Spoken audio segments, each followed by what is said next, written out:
శ్రీమాత్రే నమ. జయ గురు దత్తాత్రేయ నమ. ఈ వీడియోలో మనం జూన్ 1వ తారీఖు నుంచి జూలై 12వ తారీఖు మధ్యలో మీనరాశి నుంచి స్వక్షేత్రమైనటువంటి మేషరాశిలోకి మారబోతున్న కుజుని యొక్క ప్రభావం ద్వాదశ రాశుల మీద ఏ విధంగా ఉండబోతుంది అన్న విషయాన్ని మనం పరిశీలిద్దాం. జాతకుని యొక్క జీవితంలో కుజుని యొక్క ప్రభావమే ఎక్కువగా ఉండడం జరుగుతుంటుంది. ఎక్కువగా అందరికీ తెలిసిన విషయమే, వివాహ సంబంధించిన విషయంలో కుజ దోషాన్ని పరిగణన తీసుకొని ముఖ్యంగా వివాహ పొంతన చూడడం జరుగుతూ ఉంటుంది. అంటే కుజుడు యవ్వనకారకుడు, అలాగే యుద్ధాలకి కారకుడు, భూమికి కారకుడు, పౌరుషానికి పంతానికి కూడా కారణమవుతుంటాడు. సో పూర్వకాలంలో ఈ యుద్ధాలన్నీ జరిగినప్పుడు కేవలం భూముల కోసం జరగడం కామన్గా జరుగుతుంటుంది. లేదంటే రెండవ కారణం ఏంటంటే స్త్రీల కొరకు యుద్ధాలు ఎక్కువ జరుగుతూ ఉన్నాయి. మరి ఈరోజు కూడా మరి ఎటువంటి యుద్ధాలు జరిగినా లేదా ప్రస్తుతం రహస్యంగా జరుగుతున్నటువంటి మారణ హోమాలు, ఈ హత్యలు, రోడ్డు ప్రమాదాలు, ఇటువంటి వాటికి కూడా కుజుడు కారణం అవుతుంటాడు. అంటే ఈ నవగ్రహ క్యాబినెట్లో కుజుడు సైన్యాధ్యక్షుడు అవుతున్నాడు. దాని కారణం వల్ల దేశ రక్షణకు సంబంధించినటువంటి అన్ని ఉద్యోగాల్లో కూడా జాతకుడు కానీ జాతకురాలు కానీ ప్రవేశించాలన్నా కుజుడు తప్పనిసరిగా బలవంతుడై ఉండాలి. ఇంకో విధంగా చెప్పాలంటే ఒక జాతకుడు కంపల్సరిగా ప్రభుత్వ ఉద్యోగం చేయాలంటే తప్పనిసరిగా కుజుడు బలవంతుడై ఉండాలి. సో ఈ కారణం వలన జాతకంలో, జన్మజాతకంలోనూ గోచారీత్యా వచ్చినప్పుడు కుజుడు బలాన్ని బట్టి జాతకుడి యొక్క వివాహ జీవితం, ఉద్యోగ సంబంధించిన విషయాలు, ముఖ్యంగా ఆర్థిక సంబంధించిన విషయాల్లో కూడా కుజుడు ప్రధాన పాత్ర వహించడం జరుగుతూ ఉంటుంది. అంటే చాలా వరకు మరి ఈ భూములు రేట్లు పెరగడం, ఈ స్థలాల యొక్క లావాదేవీలు, అలాగే మరి ప్రస్తుతం వివాహాలు జరిగేటప్పుడు మరి కట్నాల రూపంలో ఈ భూములు ఇవ్వడం, ఇవన్నీ కూడా మరి ధనానికి సంబంధించినది, ఆస్తులకు సంబంధించింది, గృహానికి సంబంధించింది అంతా కూడా కుజుడు ఆధీనంలో ఉండడం జరుగుతూ ఉంటుంది. కుజుడు స్వక్షేత్రాలైనటువంటి మేష వృశ్చికాల్లోనూ, ఉచ్చస్థితి కలిగినటువంటి మకర రాశిలోనూ చాలా బలవంతుడై ఉంటాడు. ఒక స్త్రీ జాతకంలో కుజుడు బలవంతుడై ఉంటే, అంటే స్వక్షేత్రంలో కానీ ఉచ్చులోని ఉంటే, ఆ అమ్మాయికి వివాహం అయిన తర్వాత భర్త ఏ స్థాయిలో ఉన్నా ఖచ్చితంగా ఉన్నత స్థాయికి వచ్చి అధిక ధనాన్ని సంపాదించి ధనవంతుడయ్యే అవకాశం ఉంటుంది. అదే ఒక స్త్రీ జాతకంలో కుజుడు బలహీనుడై పాపగ్రహాలతో కలిసి ఉంటే వివాహ జీవితం ఇబ్బంది పడుతుంది.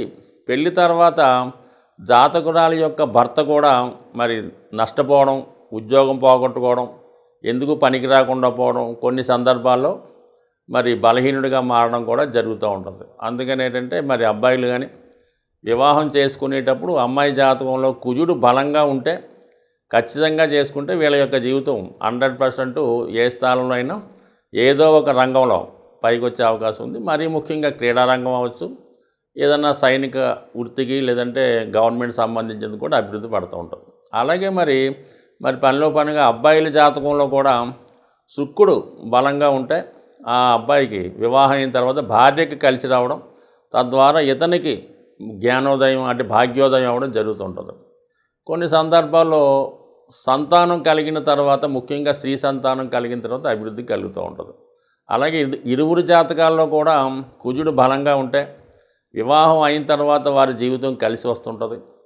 అలాగే మరి ప్రథమ సంతానం కలిగిన తర్వాత వాళ్ళకి కలిసి రావడం కూడా జరుగుతుంటుంది. ఏదైనా జాతకంలో ఇంపార్టెంట్గా అంటే ముఖ్యంగా కుజుడు యవ్వనకారకుడు కాబట్టి బాల్యం వదిలేద్దాం, 12 సంవత్సరాల వరకు బాల్యం వదిలేస్తే అక్కడి నుంచి ఇంచుమించుగా ప్రస్తుతం 12వ సంవత్సరం నుంచి 36 సంవత్సరాల వరకు కుజుడు యొక్క ప్రభావం ఎక్కువగా ఉంటుంది. అందుకని ఈ టైంలోనే జాతకుడు పౌరుషాలకి పంతాలకి పోవడం, వివాహ జీవితంలో నిర్ణయాలు తీసుకొని ఇడిపోవడం, ఎక్కువగా ఈ మధ్య వయసులోనే జరుగుతూ ఉంటుంది. 28, 30, 32 ఆ వయసులోనే జరుగుతుంటుంది. కాబట్టి ఖచ్చితంగా కుజుడు జాతకులు అందరి మీద ఎక్కువ ప్రభావం కుజుడిదే ఉంటూ ఉంటుంది. కుజుడు అతి శీఘ్రంగా ప్రయాణించే ప్లానెట్ అవ్వడం వలన అది తొందరగానే దాని ఫలితాన్ని ఇవ్వడం జరుగుతూ ఉంటుంది. ఇమీడియట్గా ఇలా రాశి మారడంటే ఫలితాన్ని స్టార్ట్ చేయడం జరుగుతూ ఉంటుంది.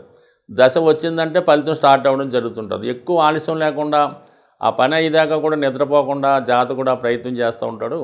కాబట్టి కుజుడు మరి ప్రస్తుతం స్వక్షేత్రంలోకి రావడం జరిగింది. కాబట్టి దాని వివరాలు మరి మిగతా వీడియోలో తెలుసుకునే ప్రయత్నం చేద్దాం. వృశ్చిక రాశి వారికి కుజుడు 6వ స్థానంలోకి రావడం జరిగింది. ఒక విధంగా ఇది విజయస్థానం, శత్రువులపై విజయాన్ని సాధించే అద్భుతమైనటువంటి సమయం ఈ రాశి వారికి ప్రారంభమైంది. కోర్టు సమస్యలున్నా, ఆర్థిక లావాదేవీలున్నా, భూములు స్థిరాస్తులపై విభేదాలున్నా ఈ సమయంలో జాతకుడికి సునాయాసంగా విజయం లభించే అవకాశం ఉన్నది.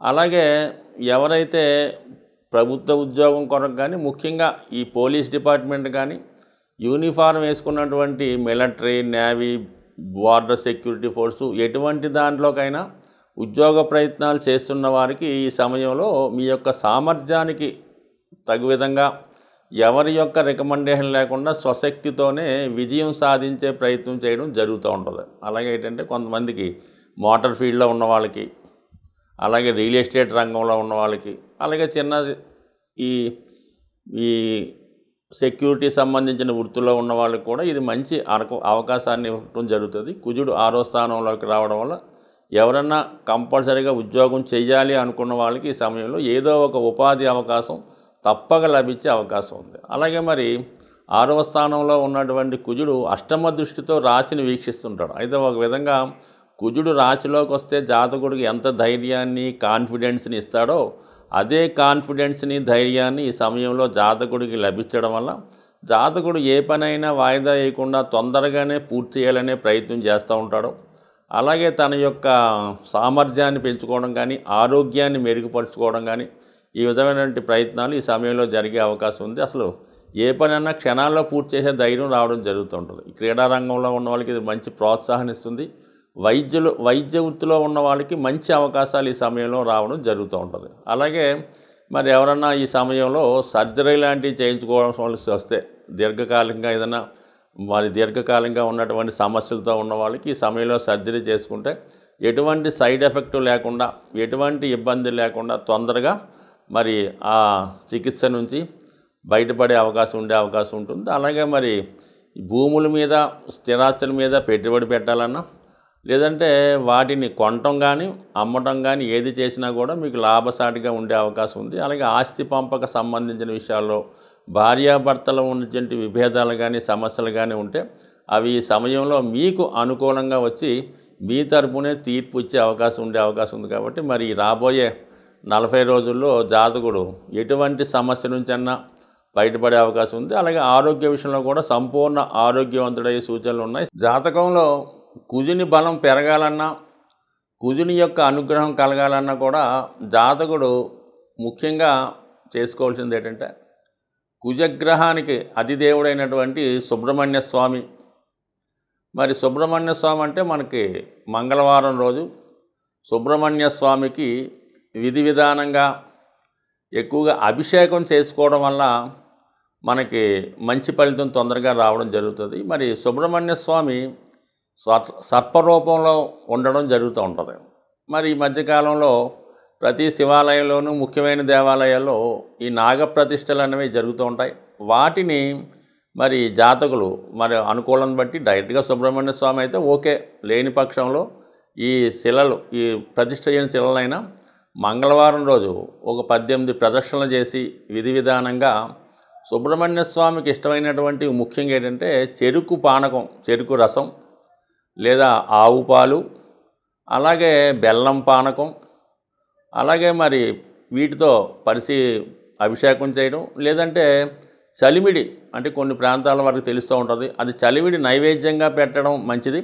లేని పక్షంలో చలివిడినే కొద్దిగా ఇంకా అభిషేక రూపంలో పలసగా కలిపి దానితో అభిషేకం చేయడం వల్ల కూడా మీకు విధి విధానంగా మరి సుబ్రహ్మణ్య స్వామి అనుగ్రహం కలుగుతూ ఉంటుంది. సో అలాగే జాతకంలో ఏదైనా ప్రమాదాలు ఉన్నాయి, ఎక్కువ ఇబ్బంది అంటే మరి కుజుడు కూడా ప్రమాదాలకు కారణం కాబట్టి యాక్సిడెంట్ లాంటివి వచ్చినప్పుడు కొన్ని లగ్నాల వారికి కొంతమందికి ఏంటంటే రక్తదానం చేయటం వల్ల, జాతకుడు రక్తదానం చేయటం వల్ల ఎంత గొప్ప కుజదోషమైనా ఎంత పెద్ద ప్రమాదం అయినా తప్పిపోయే అవకాశం ఉంది కాబట్టి అది అనుకూలిస్తూ ఉంటుంది. అలాగే ఏంటంటే జాతకుడికి రుణబాధలు తీరకపోయినా, అన్నదమ్ములతో గొడవలున్నా, ఆస్తి తగాదాలున్నా, జాతకుడు భయపడుతున్నా మరి నిరంతరం హనుమాన్ చాలీసా పారాయణ చేసుకోవడం, హనుమాన్ని సింధూరంతో పూజించడం వల్ల కంపల్సరీగా జాతకుడికి ధైర్య సాహసాలు కలిగే అవకాశం ఉంటుంది. కాబట్టి ఇవన్నీ కుజుడి స్వరూపాలు అన్నమాట. ఆంజనేయ స్వామి, సుబ్రహ్మణ్య స్వామి.